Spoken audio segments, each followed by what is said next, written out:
Thank you very much, Heidi. I appreciate that very much. I hope that it helped get some of your minds and some of the juices flowing, make us think a little bit about what we do.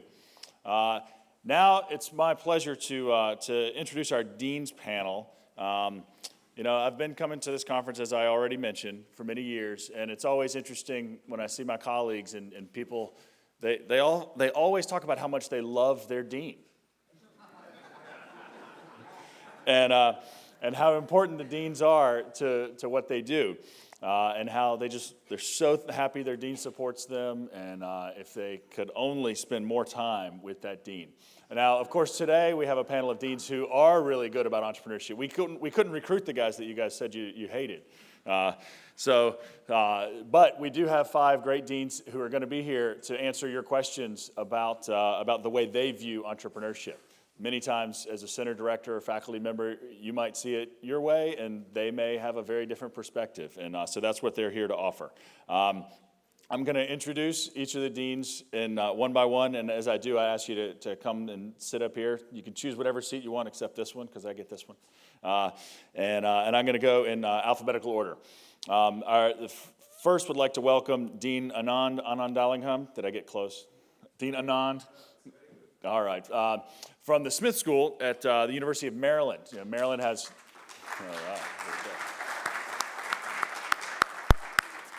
All right. Many of you know Maryland is one of the schools that helped found this consortium many years ago, and is one of our oldest and most successful entrepreneurship centers. And of course, being local, we love working together. Dean Anand was previously the Senior Associate Dean, occasional acting dean, and chair of the Smith School's Decision Operations Information Technologies Department. He's got strong interests in social and sustainable innovation. He has spent time at the Penn Engineering School, the Wharton School, UVA, Harvard, Cambridge. Recently, he was instrumental in creating something called the Smith Experience at the Smith School, which includes a major entrepreneurship component. And we're thrilled to have you. Thank you, Dean Anand.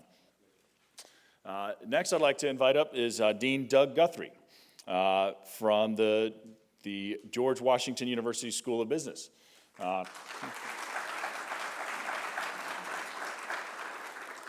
Dean Guthrie is a professor of international business and professor of management. He's held joint appointments in sociology at NYU's College of Arts and Sciences. He was the director of executive education at NYU Stern for several years. He's taught at Harvard Business School, INSEAD, at Stanford, Columbia, Emory, has a degree from Chicago and one from Berkeley, and does a tremendous amount of work in China. Welcome, Dean Guthrie. Next, I'd like to invite up Dean Jorge Haddock from the School of Management at George Mason University.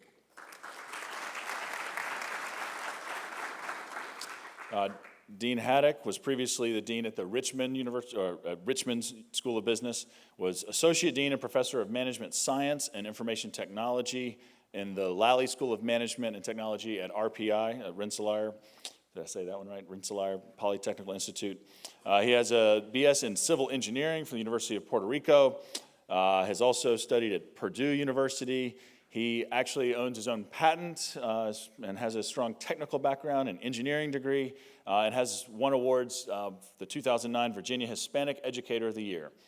Welcome, Dean Guthrie. Next, I'd like to invite up Dean Doug Hensler, our second Dean Doug on the group here, from the Frank Barton School of Business at Wichita State University.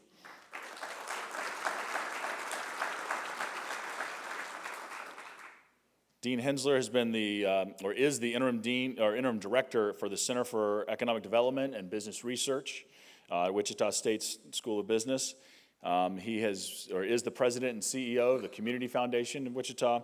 Has revised the curriculum, the executive MBA curriculum at his school.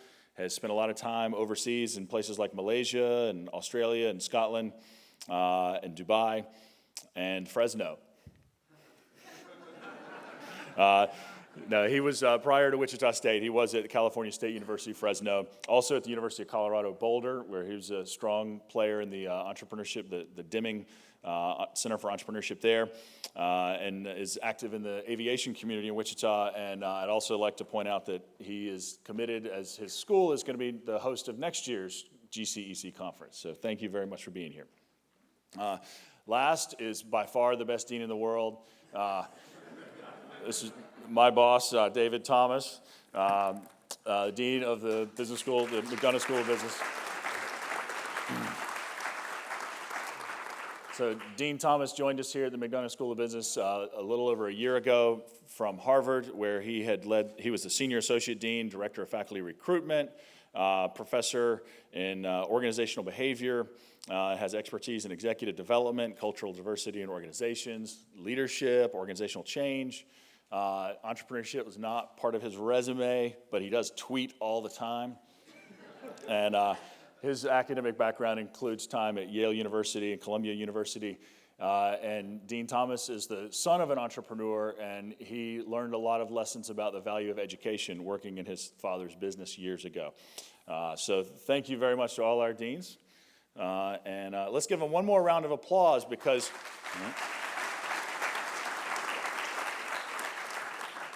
now it's your chance to grill them. I'd like to ask members of the audience who do have questions for the deans to come up, and we have a microphone at each aisle, and we would like to hear what we'd like to ask you to suggest what you'd like to hear. So if you do have a question for our deans, come on up, and you don't have to give them hard questions. You can throw them softballs or whatever you want. So come on up. So we'll start with Chris.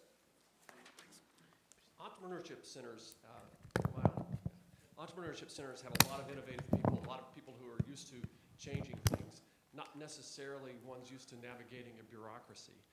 So if you can, just give your impression of when we should act first and ask for forgiveness later, or how much we should try to navigate the bureaucracy in advance. Thanks. Who wants that one? Don't be shy. Yeah. So I'll give you my view on it, and that is that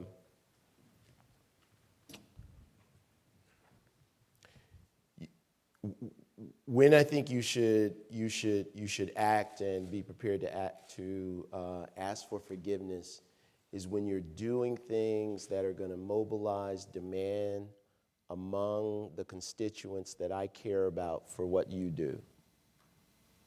So if you come in, so in other words, mobilizing the students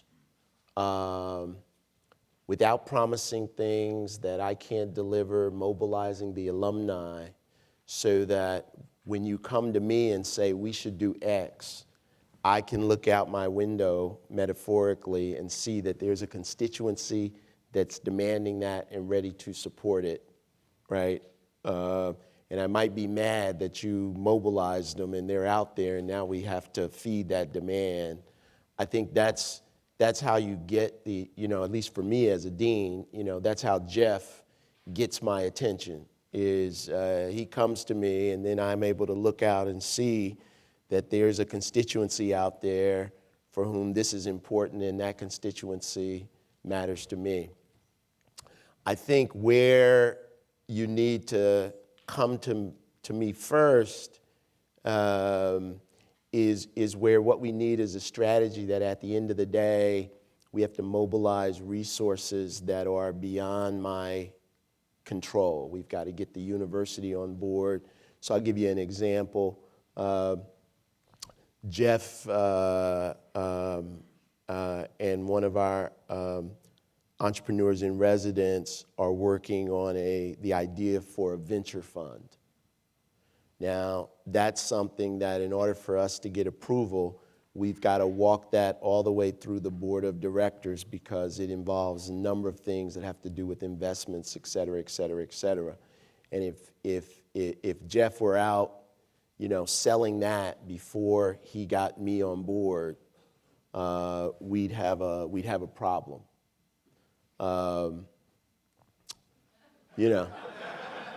Right. We'd have a problem, and it wouldn't matter to me if he already had the president saying this is a great idea, because I'd also have to, right? So I think that's the kind of line that you walk in terms of when to start with me and when to mobilize and be ready to ask for forgiveness. So I think it's a great question, just not only for entrepreneurship and how entrepreneurs think and people operating in an entrepreneurial fashion, but because universities are such arcane bureaucracies that it just, I get the question. And I would be a hypocrite if I didn't say you should do everything you can and ask for forgiveness later, because I do that all the time within my university. I'm always getting in trouble. I get called to the principal's office once in a while, and the president will say, "What are you doing?" And I was like, "I didn't know. I'm sorry. I'm a new dean."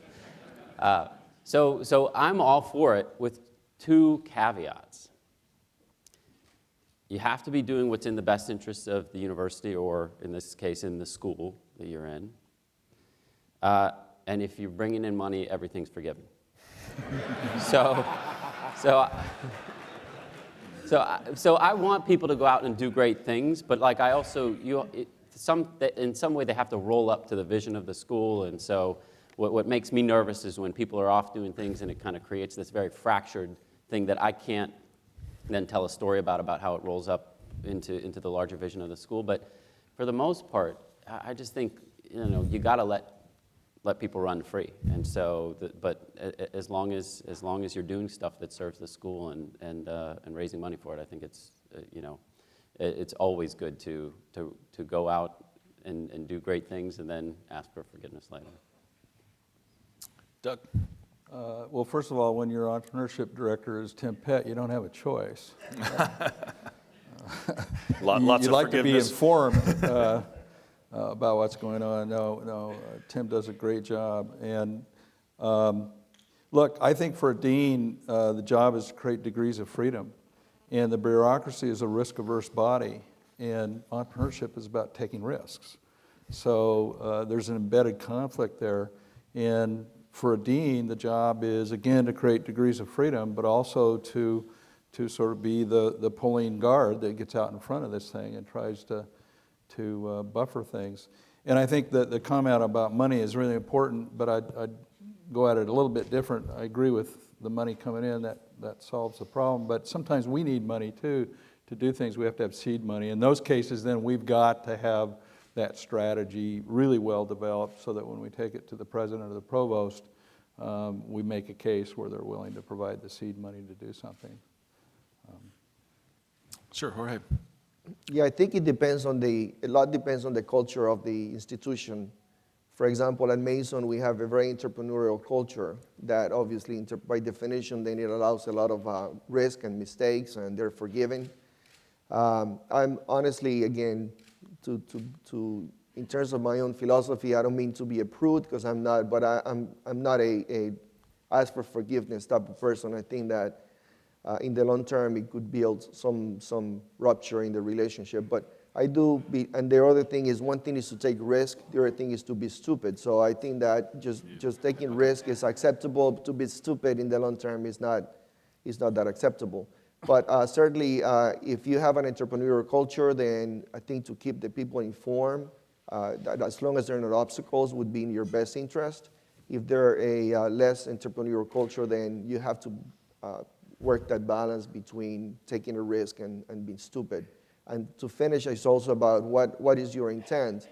If your intent is to eventually have some intellectual property, you have a patent, commercialize the product, depending on what is the intent. Is it an academic venture, a pure academic venture? Then that's also a factor that would play in whether I should just, take a risk and then ask for forgiveness versus just have everybody informed. So I would say that we have something called the Dingman Center on Entrepreneurship, and we've been around for 25 years. So the question is a little bit of a question for perhaps the starting of an entrepreneurship center as opposed to what we do now, because we are, I would say, we have a fairly streamlined operation right now, because we've been doing this for such a long time that the directors of the Entrepreneurship Center, both for me and the former dean, they always keep us informed, because they know that if you want to raise large resources for what you do, it's always good to get the dean behind it from the get-go. So it's not that we have we do have a bureaucracy. And the University of Maryland probably has a bigger bureaucracy than some of the private universities, but by the same token, I think the universities, especially today more than any other day, we are well aligned into kind of really supporting entrepreneurship. In fact, I would say most of our successful alumni have been entrepreneurs. They've started companies by themselves and become very successful. So I agree with my colleagues. I mean, if you're an entrepreneur, it's natural for you to try something new and go for it. And I completely support people doing that. But what we have found is that the support generally does come from the dean anyway for entrepreneurial ventures, because I would say that deans of business schools are entrepreneurial because they have to be. I mean, that's the nature of the beast. So I think, kind of getting at least information, if not alignment in the beginning, helps, because you're going to reduce some of the bumps on the road in the future, So that's the way I would answer your question. I mean, I know I do things that Doug Guthrie just mentioned about, you do things and then you ask for forgiveness. I do that all the time, and I think you should go ahead and do that all the time. But I think having the leadership informed about what's happening, I think helps, because when you get to that point, so some of the challenges we've had is when somebody starts an entrepreneurial thing, and then they want resources, and there's no way to get the resources because either the university is not aligned, or it's not aligned with the faculty at the business school, or the resources that are being sought after have already been spoken for. So I think it's neither, it's not this or that. I think it's always good to have at a reasonably early stage information floating. Hopefully you have good deans who are supportive of entrepreneurship. So I'm sure Ilana Fine would say she has a good dean who supports entrepreneurship. So as Center Director Ilana, it sounds like you're not going to get in trouble no matter what you do. So that means you got to keep pushing harder until you do get in trouble. Well, thank you. Let's go to our next question, Linda. Clearly, this microphone was set for Jeff's height. Sheepers creepers. Okay. My question's on similar lines. I mean, a lot of us who are involved in centers find ourselves cheerleading for students to either start companies or work at early stage companies, which is frequently in direct conflict to statistics that our deans care about in terms of salary and employment. Can you talk to how we might position what we're cheerleading for in a more positive light on a global perspective for the business schools? So yes, another way to say that. Actually, you said it really well, so I apologize. But yeah, sometimes if entrepreneurship programs are successful, it might damage ratings or statistics that are also important. How do you manage that conflict? And everybody doesn't have to answer this, but does anybody want to give it a shot? Yeah. I'm not so sure there is that conflict because, again, talking from today's perspective, I think there is a general consensus in this country and certainly across the world that entrepreneurship, innovation and entrepreneurship, is going to be the way in which this country is going to move forward. I mean, there is the general consensus. There is Startup America that under Obama's administration, we have Startup Maryland. I mean, everybody's talking about innovation and entrepreneurship. I think that do you instruct your career office specifically to help students interested in entrepreneurship? Yes, we do. In fact, I should say that I have actually I've allocated resources to our MBA students. If an MBA student wants to do an internship in a startup, between their first and their second year, we support that. I mean, of course, we tell the startups they need to match our support. They don't always come through, but we are willing to support that. I know that the University of Maryland is also really interested now in getting our students in front of, getting the experience of working in a startup. But, I mean, we are still a traditional university, and the students are still traditional students, and they still want to go to the professional services firms, and they want to go to Wall Street. And so there is it's not that everybody is moving in that direction, but we don't need everybody. I mean, what we need is a really thriving, identifiable, and branded entrepreneurship program. And I think, and you'll get some percentage of the students going in that direction, and that's okay. I don't think there's a conflict with ratings or rankings because, first of all, the rankings and the ratings happen separately for entrepreneurship programs anyway. And our biggest gripe is that we are not doing as well as we should be. But I think it doesn't take away from everything else. Yeah, Dean Guthrie. So I would basically agree, although I have a little bit of a different view on this, which is that First of all, I We think- encourage disagreement, by the way. Okay, well, good. So I really disagree.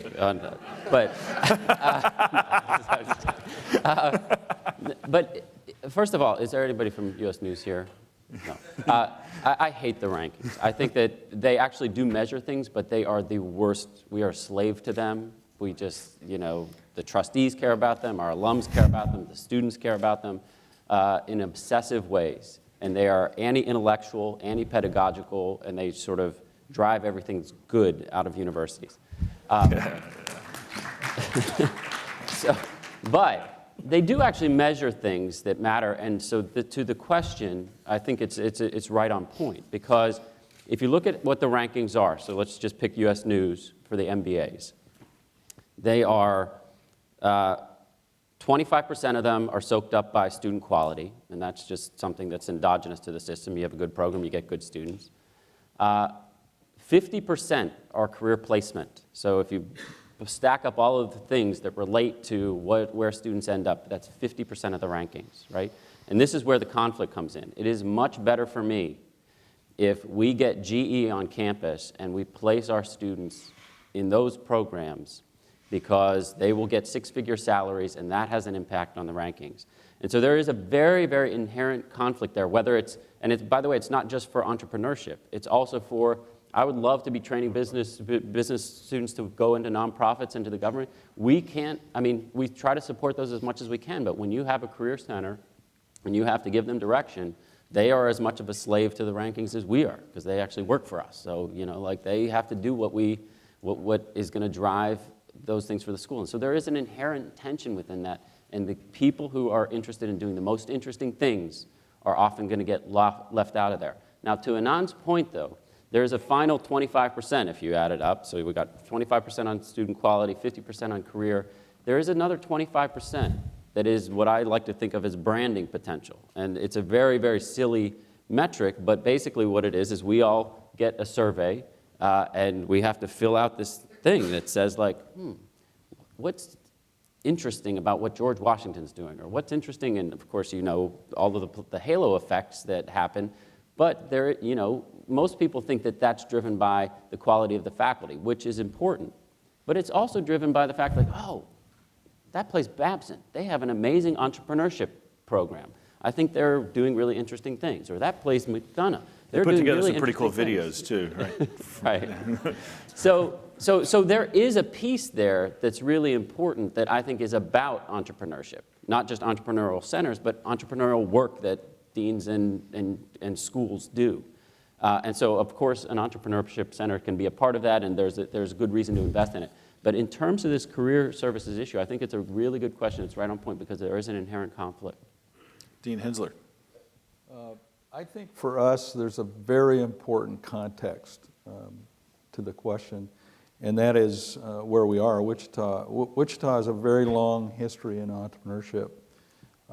It's one of the taglines I put on Wichita when I moved there was, "Give me an idea, I'll franchise it." And so that context is very important to us in terms of placing our graduates. And because of the nature of Wichita, it really does drive our entrepreneurship efforts. And it also drives our international efforts too. Wichita is the #1 exporting city in the nation when measured as a percent of GDP. So, we have a very important context in terms of where our students are generally going to land jobs. And that really does drive us. And we're very mindful of our business community. We just have to be. So, Janetta, our next question, and please introduce yourself and the school you're from, too, please. Okay. Unless you want to ask a tough question and want to remain anonymous. Well, hopefully no one's here from, anyway. Hi, my name's Johnetta Hardy, and I am the new center director for the University of Baltimore. And I used to be one of the Kauffman campuses, which is where I met Jeff when I was at Howard University as their center director. How many questions can I ask? Let's just start with one. Okay, all right. One question, which is actually twofold. Okay, I'm like 5 weeks into this job, and we're doing some amazing things. We participated in Startup Maryland, and we've got a lot of board members coming off, and a lot of them have been board for the last 2 years. My question to you is, one, how do you select board members for an entrepreneurship center? What's like a criteria? The other thing is, how do you engage them? Yeah, and maybe related to that is, most of you probably have your own business school advisory board. How does that interact with an entrepreneurship advisory board as well? Dean Haddock. Well, in our case, is rather straightforward. We look for entrepreneurs who, Is there a financial requirement? there's a financial requirement to be on the board, and we have multiple boards, and the one on entrepreneurship and innovation, then they can also be in the Dean's Council, which is the Dean's Advisory Board, and there are financial implications for all of those. And we would like to, for the boards, is usually, for the Dean's Council, they have to be at a certain seniority level within the company. So if they're entrepreneurs, they have to have a certain level of success already to be on the Dean's Council. And then the way to get them involved is they love to be in case competitions, business plan competitions. They are guest lecturers. Sometimes they do get to become adjunct professors. They do, some of our entrepreneurs do teach as adjunct. Have you had to kick anybody, has anybody had to kick someone off a board or had trouble recruiting for a board? I mean, we have two boards. We have the Smith School Advisory Board, and then we have a board for the Dingman Center on Entrepreneurship. There is, at this point, there is no overlap, okay? However, as I said before, many of our most successful alumni are entrepreneurs, so they're on the Smith School Advisory Board, and they do support the programs and so on in entrepreneurship, whether at the Dingman Center or the educational programs, even without being on the Dingman Center board. The way we choose people on the Dingman Center board is that we have many entrepreneurs who engage with us. I mean, we have pretty much, us quite well. We have a pretty good machinery there. We do lots of things. We're poaching your board members. Okay, fair enough. Yeah, sometimes I'm not sure, because some of them are at GW as well, So the thing is, the way we recruit board members is that, first of all, we are well known, so people do come to us, they want to engage with us. The other thing is that we invite our alumni to participate in what we call Pitch Dingman on Fridays. And so if they participate and they have the right attitude and the right engagement with our senior leadership, it's very important So it's that like the board members it's like testing out a potential yeah, board member. and we want them to be supportive of the senior leadership, because you don't want a board, because entrepreneurs, the former question about forgiveness was, entrepreneurs have their own point of view, and a very strong own point of view. And so we want to make sure that they can engage with our leadership, because we don't want somebody to come in and then start telling our leadership, you're supposed to do this, otherwise blah, blah, blah. Yeah. So there is a process through which we do get people to be on the Dingman Center board. There is an expectation that they will fund us. The expectation used to be very loose, unfortunately. So when I became dean, it was a challenge for me to make sure that they actually funded the board. And we are still in that process. The Smith School Advisory Board, I have the same challenge, but now people are getting aligned. And they understand they have to fund the thing.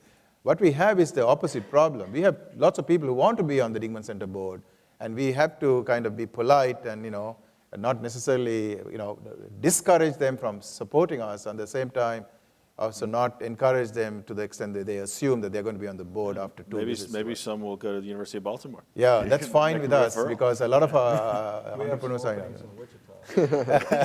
You got some you'd be happy to trade? Some of them are some of them are at GW, and I know some of them are at George Mason too, by the way. Yeah, so we got all the I keep Georges asking you up here. them, are you at Maryland or are you at Mason? Yes. Yes. Yeah, great. Why don't we move on to another question? Mr. Simmons. Michael Simmons, co-founder of Impact. How do you're juggling between lots of different disciplines within the business school. How do you see entrepreneurship most fitting into your mission, and how can, say a center most push forward what you're doing as a dean? So yeah, where does entrepreneurship rank in your priorities? Is that another way to, go for it, Doug. This Doug.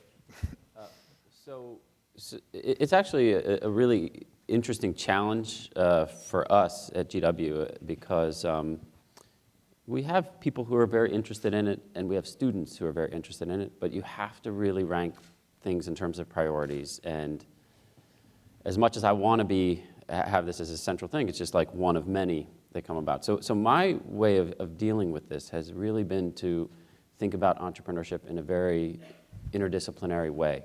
I actually don't think that we're going to be a powerhouse in entrepreneurship anytime in the near future, but as a university, we have a much better shot at it. And so if you think about entrepreneurship, I mean, we have one of these, everybody has business plan competitions, but I'm always annoyed because the students from engineering keep winning. But actually that's great, because what that means is that, it sort of hits the point, which is that entrepreneurship, yes, is a business-oriented discipline, but it also needs to come from a technical background that has great ideas that come out of engineering, and it also needs law and policy, and probably needs some liberal arts in it too, because you need to really have a kind of creative sense of how the world works. And so what I have done is really tried to push this interdisciplinary approach. So there's an entrepreneurship center that is underneath the Vice President for Research, which is central administration, and it's in all of my interests to work as much with them as possible. So every time I get asks from my group that say, we need more, we need to build, I usually say, well, actually we need, as a university, to build, and that's really what the future of entrepreneurship is in this university. Now, there are other places that I think do it great within the business school, but I think our future is going to be a much more cross-school initiative. Yeah, what I would say about, to this point is, So Dean Thomas, where does entrepreneurship rate on your priority? where does entrepreneurship, right, the first question I had to ask myself when I came was, what's the narrative that we want to create about entrepreneurship, and where do I see entrepreneurship, not in my list of things, but where do I see it in terms of connected to what I think is important about the school?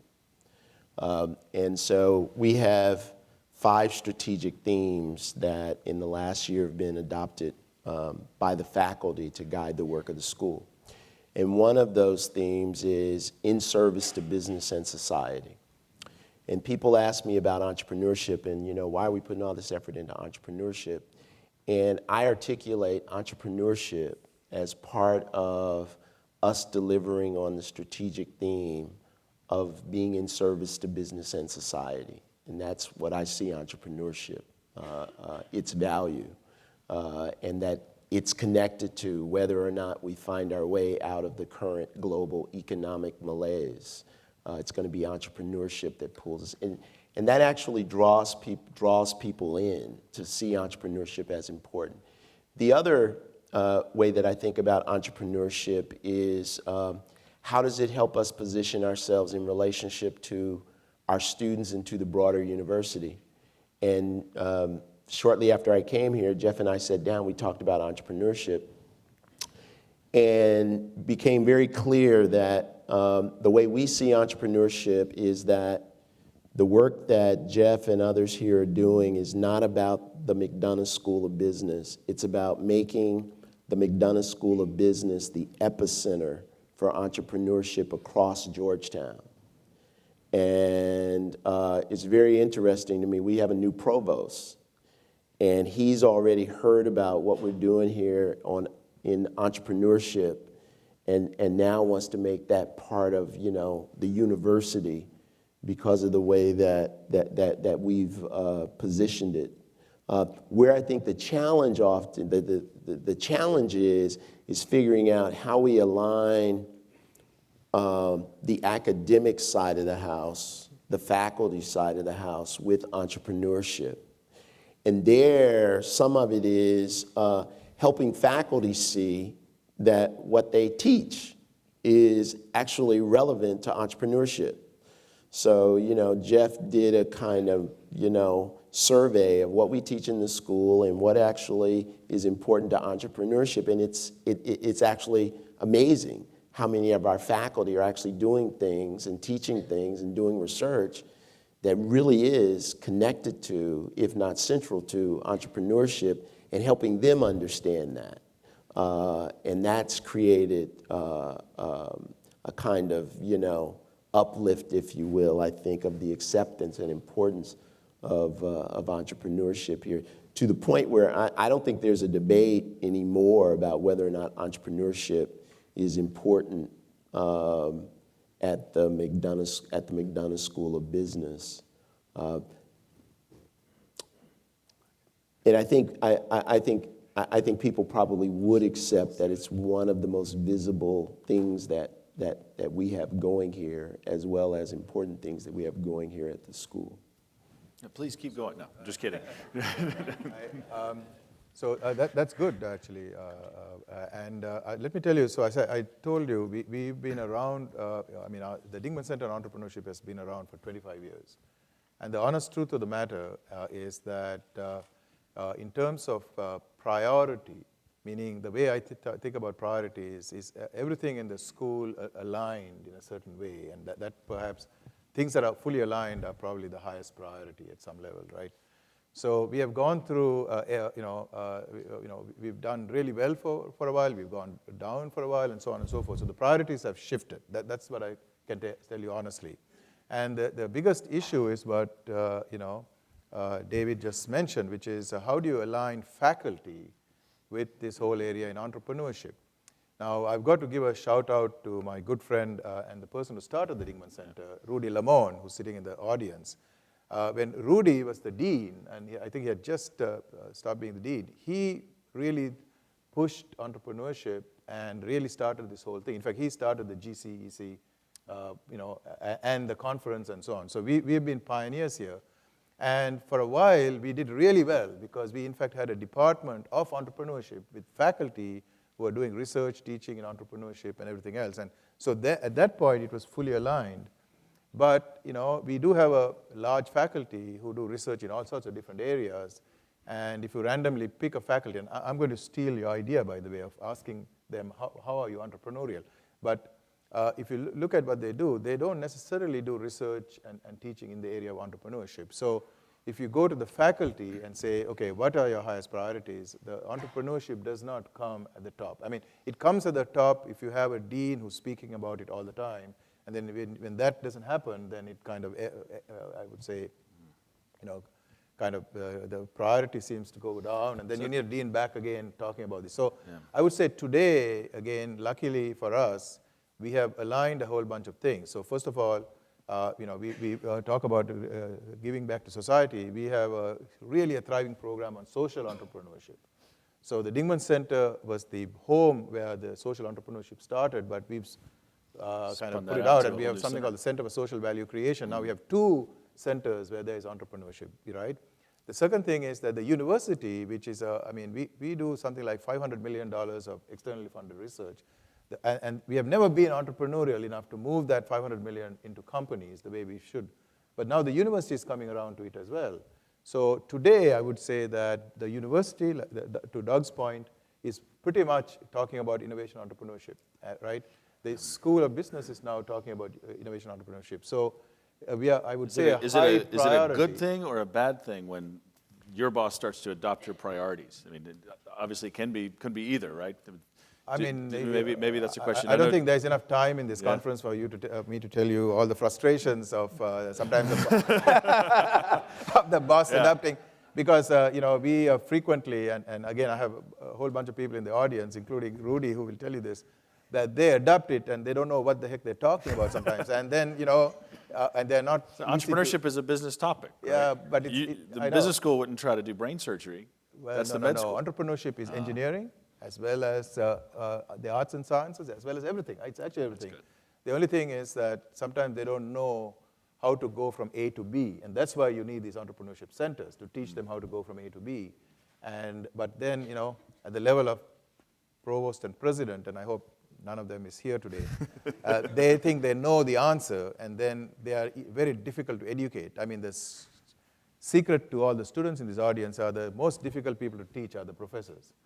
So that is a frustration. On the other hand, we are very, very happy that the university is taken this on as a central theme. And my expectation is that, not my expectation, I know that we are a driving force, and I'm sure we'll be very successful. Dean Henslow, you've been patient. I'll give you a shot here. Well, I think for us, again, it's our context. Entrepreneurship is at the core of the business school. We stated in our mission. The AACSB visitors know full well what we're about. I think for us, there's some excitement now because we have a new president who has 5 emphasis areas, and the top one is technology transfer.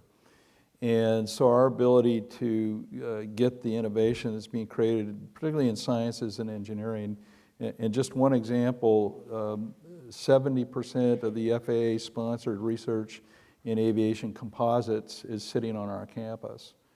It's a really important area. It's now morphing into the medical field for us. So our ability to take the innovation from campus and get it commercialized will very deeply involve our entrepreneurship center. And we've laid a really great piece of groundwork there. I think Tim has done a great job in terms of engaging all the other colleges and the university. So it's core to the business school, to the Barton School of Business, and it is also core to the university, particularly with this new president now. So you guys have touched on a faculty issue that I want to... I want to add one more thing. Right. I think directors of entrepreneurship centers, you have to be an evangelist. I mean, there's no choice, and it's you have to be really talk to all the faculty. So sometimes entrepreneurs forget that there are faculty in a university. So you have to. I mean, it's true. You mean tenured faculty don't understand entrepreneurs? You don't even think they exist. Yeah. Not, because you're so engaged with the students, because the students are really excited, and you are all excited together. But then there's this whole bunch of people called faculty, and right, as all the deans know. So I think you have to be evangelists. So if you want the priority to be the highest priority, there is a lot of work to be done in the the corridors of the buildings and in the rooms of the faculty. And I think well-meaning, I mean, especially because the climate all over the world has changed, this is the fantastic time for you to go in and convert, the right kind of thing to say at Georgetown University. The faculty to thinking, if they are not doing research directly in the field, at least to think along the lines of, the fact that entrepreneurship is one of the most important things that one can do at a university. So deans can be evangelists. We've heard some of you express that eloquently. The directors can be evangelists. When it comes to the mechanics that deans have, a lot of people think deans have lots of power. You guys have learned. You're saying I don't? But some of you have mentioned how you can't do everything you want, right? You do have to live within the constraints of what your faculty is willing to come along with, what the rest of the university, the provosts, others. But there are some things that deans absolutely have control over. One of those is, at least to some extent, have control over the tenure process. And that's something a lot of entrepreneurship faculty, directors, et cetera, struggle with, the fact that a lot of departments don't always respect entrepreneurship research. Is there anything that you have done or struggled with or seen done well to help faculty who are interested in entrepreneurship, especially in entrepreneurship research, succeed in the tenure process? Yeah, and I've only been here a year, but I was a tenured faculty member at the Harvard Business School for about 14 years. And I think one of the things that, where there is an entrepreneurship department, and I think one of the things that we did successfully there over the course of that 14-year period, where we kind of struggled with people doing work on entrepreneurship that didn't make it, was to make sure that faculty members who do work in that area are able to articulate how their work is critical to one of the major areas in entrepreneurship, right? So what you can get is people who are doing research that by the larger faculty is seen as kind of boutique research, none of which is able to make it into top-tier outlets in any major discipline, and that's where people kind of run upon the shoals, right? So that if all your research is in the Journal of Entrepreneurship, right, you're probably going to be in jeopardy at most major research universities in terms of getting tenure. On the other hand, if you're doing work that is relevant to entrepreneurship, but a significant, doesn't have to be all, of that research, right, also meets a threshold where it can make it into undisputable, high-quality outlets for research for major disciplines, I think that you don't see, those careers running upon the shoals. But in particular with young faculty, I think you do have to counsel them not to become seen as too boutique in what they're doing, while at the same time understanding, there's probably something in them that has to do with this being so relevant to what they think is important about the world that they want to go do it. But if you can mentor them in that way, I think their chances of success are as good as other faculty. Yes, Dean Haddock. I had different experiences at Rensselaer versus at Mason. When I was at Rensselaer, the university had committed to entrepreneurship for many years. So we had created a cluster of faculty in entrepreneurship, and they supported each other. But entrepreneurship is also so broad. You can go from the entrepreneurial mind all the way to economic development. And as Dean Thomas is suggesting, the entrepreneurship as a field is relatively new. Very few people have doctorates in entrepreneurship per se. And finding those outlets within entrepreneurship has always been a challenge.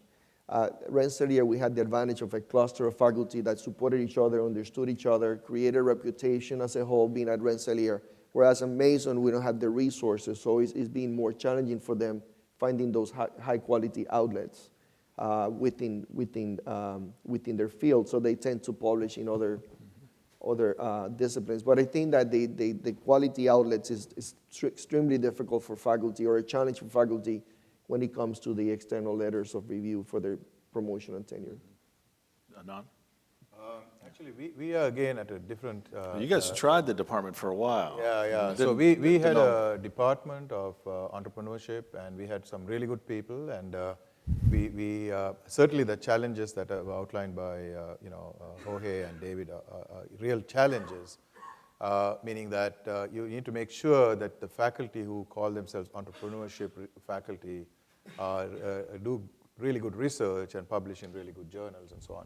But believe it or not, again, I guess we are in a different stage in this particular field, because we do have superb faculty in entrepreneurship who claim they are entrepreneurship faculty, and they do research in entrepreneurship, and they are publishing in the top journals. And in fact, we have about, I counted maybe 5 or 6 faculty who, if you ask them, what is your main research, they will say entrepreneurship.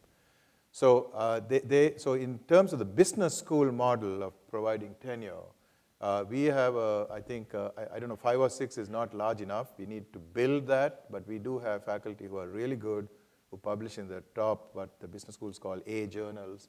And, of course, I should add that the deans have some role to play, in the sense that, without naming names, let's say that sometimes, if those faculties are on the margin, right? Not that they are bad, but they're on the margin, then as a strategic measure, you may want to, perhaps I've talked to other deans, push them over the edge to actually getting tenure as opposed to not getting tenure. You know what I'm saying? When you're pushing them over the edge, is it better for them to be more entrepreneurship related, or? Yeah. I mean, worse? I think if you believe that entrepreneurship is an important pillar of your business school, which is what we believe anyway, that it's important to actually have tenured faculty in that area. So we do have very good faculty. But I should tell you one other thing, though, which is much more important than the business school.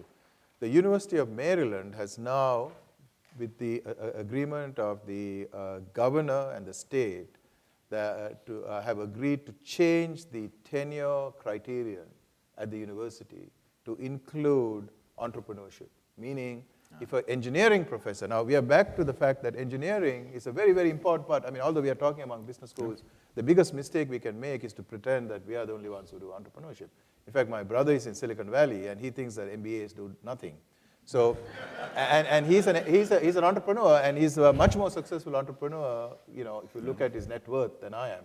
So, the fact of the matter is that the university has decided that if you are an engineering or a science, any other kind of professor, you don't have to only publish papers. You could even file patents. You can start companies. You can get in the business of technology transfer, and all of those things would be counted towards granting you tenure. So that's good advice. So get your governor to approve this sort of thing. And you'll be good. No, that's impressive. Really aligning what people are saying at the stump with what you do at the university. That is a big change and a great one. Why don't we go to another audience question, Stephen? I'll preface my comments by saying I am a tenured faculty member, but when I talk to a lot of my colleagues at this conference, they tell me that they're treated as second, third, or even fourth class citizens in their school.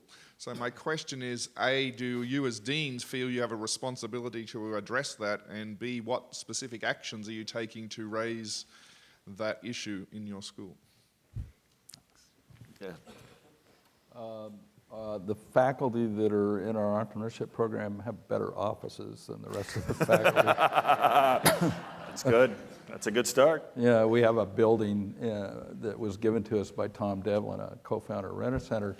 So Tim's operation is over there, but there are a number of faculty. Entrepreneurship's in our Department of Management, but there are a number of faculty that from that department that sit over in that building.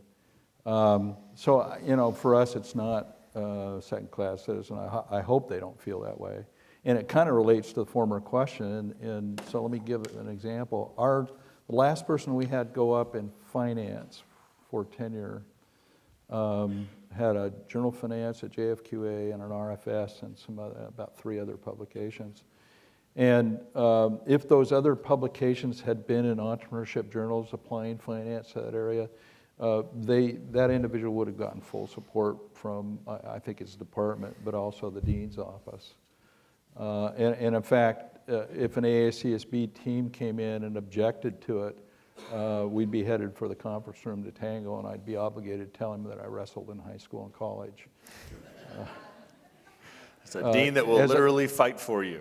Well, as I've mentioned earlier, you know, it's in our blood. So, but it's going to depend on the institution in the business context. And, So unfortunately, we're getting close to the end of our allotted time here, and I'd like to give each of the deans a chance to make some closing comments. I should apologize to all of you, because I had told them before they came that they would get a chance to make some opening comments. And then I got some feedback from people last night that said, no, don't let them give opening comments, because then they'll each talk for a long time. But now's your chance, 1 to 2 minutes. I'll throw out a couple of questions that we haven't got to, but you can actually use this time however you'd like if you don't want to answer my questions. One is, how do you predict entrepreneurship education might change in the future? Another is, what advice do you have for entrepreneurship center directors that maybe hasn't been covered? And I will let you, whoever is ready to go first can jump in. And this is 1 to 2 minutes each. Oh, thank you, Dean Anand. I appreciate you volunteering. All right.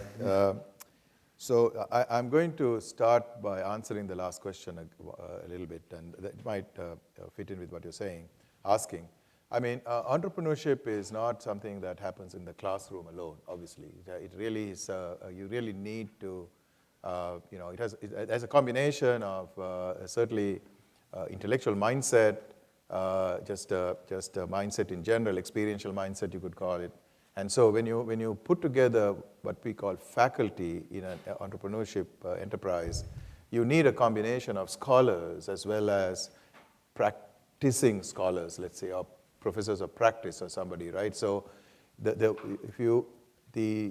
traditional scholarly faculty is going to look for the traditional metrics for respect, and you cannot avoid that. I mean, just there's no point crying about it, because that's the way the world works. And so to gain respect for this area called entrepreneurship, you still need those faculty who are publishing in the top journals, right? But you can have a portfolio approach here and have other people who are, let's say, professors of practice. So this combination will give you the critical mass, and they will have the respect of the faculty because there are people in that portfolio that are the leaders in the field. So that's the approach to building faculty.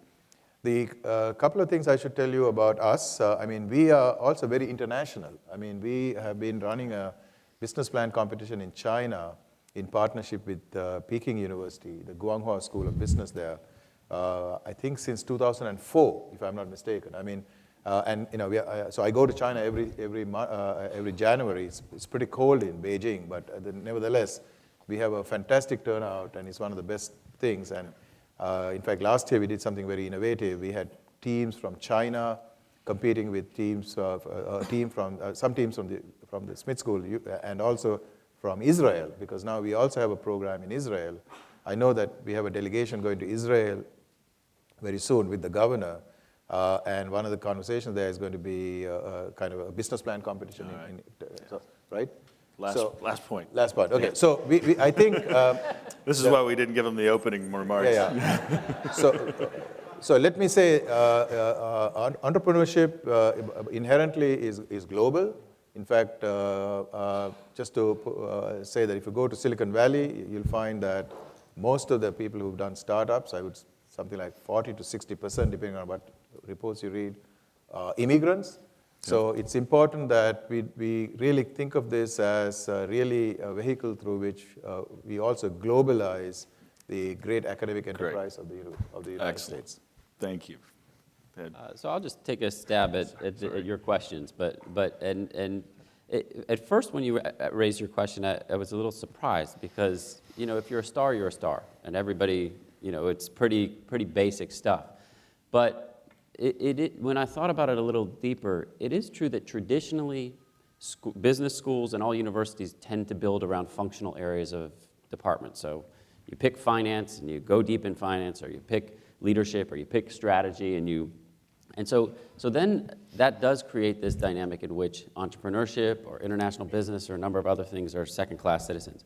Now, I think that approach to building schools is dying, because I just think it's not a sustainable approach to doing things, because the world is built around interdisciplinary ideas like entrepreneurship, like social enterprise, like business and society, like international and global. And so what I think you'll start to see, as long as people continue to be attracted to really important areas that are drivers for the economy, that are important for the understanding of the role of business in society, these things are going to get better and better because they have cross-disciplinary orientations. And my dream, of course, is to build a school that has no departments. And so, you know, I think that's the way that things should be done. And so I think the future is very bright for the discipline.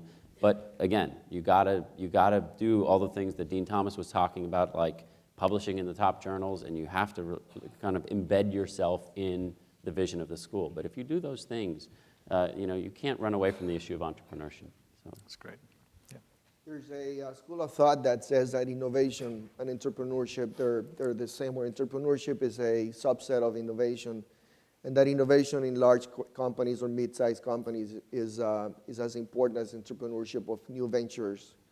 And that what is really important is entrepreneurial mindset. And I know it might sound like an oxymoron, but even in innovation within government may be important, and for the nonprofit and so on. So there's a blurring, there's a gray area that is becoming grayer in terms of what is new ventures, entrepreneurship, innovation, small companies, large companies. And obviously, you see many examples of innovation within large companies that became spin-offs, that became companies and new ventures on their own right. So at Mason, we treat the whole spectrum from the entrepreneurial mind and new ventures all the way to economic development and everything in between. Is a university-wide, we're in the process of creating an institute at the university level that takes the School of Public Policy, engineering, management, even social science, because of the social entrepreneurship that is also important at large public institutions like Mason. So I think that this is an evolving field. It will continue to evolve. It continues to be comprehensive. And for institutions, it becomes increasingly important to treat this in a comprehensive way, holistic way, for the benefit of society and corporations and government and nonprofits. I'm waiting to hear the WTF speech. I'm expecting to learn something. But I think that the title of the speech about disruption is an important one. We're going through very disruptive times in higher ed right now, and I think we can expect to see more. And I actually think that areas like entrepreneurship, international business, will be the better off for it. But what's essential, I think, in higher ed and many other areas in this country is that we create a culture of imagination, creativity, innovation, and then we actualize that through the commercialization process, which involves entrepreneurship centers. We simply cannot afford to lose that in this country because we will lose the country if we do that. So what we're doing in our programs and the connection that we have with the innovators on our campuses and outside the campuses, helping them get things commercialized for the betterment of society is going to be very, very key for us in the future. Well, funny how it worked out, but Dean Thomas, you get the last word. The last word. So I've spent 30 years studying leadership from various vantage points, and in an armchair way, studying movements of various kinds. So what I find myself thinking about is that one way to think about where we are with entrepreneurship is that it's been a movement to bring to the fore people's imagination about the importance of a phenomena, which is about people who innovate and create new kinds of organizations and institutions and products that ultimately move society forward, and we call that entrepreneurship. A danger in movements that get captured by a metaphor like entrepreneurship is that you can easily become a program. And one thing that I would ask each of you to think about as leaders of this movement of entrepreneurship is, what would it mean to lead in a way that in a decade you put yourselves out of business? In other words, in the institutions that you exist in, there's no need to have a flag of entrepreneurship. And I think operating from that kind of vision for where you're headed will lead oftentimes to different kinds of decisions around even some of these questions that were asked here, like when to ask for forgiveness versus asking permission versus forgiveness. Because there's kind of a natural tendency, right, to want to create kind of impregnable spaces that we own that ultimately lead to not being fully integrated into, if you think about movements, society, if you think about organizations, into the fabric of the organization. So that would be the challenge that, I would put to you to think about, and that is to lead in a way that in 10 years, you are out of business, because entrepreneurship will be so embedded in the way we think about what it means to train business leaders that it'll be kind of an oxymoron to have an entrepreneurship department. Because, I think whether my students go to Wall Street, GE, or they go and create, or they leave here and immediately create the next Google or Facebook, they all need to understand this process of destructive creation, this process of these processes of what it means to be disruptive, both in terms of putting products in the marketplace as well as being leaders. And that's all about what we code as entrepreneurship today. Entrepreneurship is a metaphor for that. So that would be my challenge to you as a group that represents leadership in this domain or this movement that today we call entrepreneurship. Thank you to all our deans.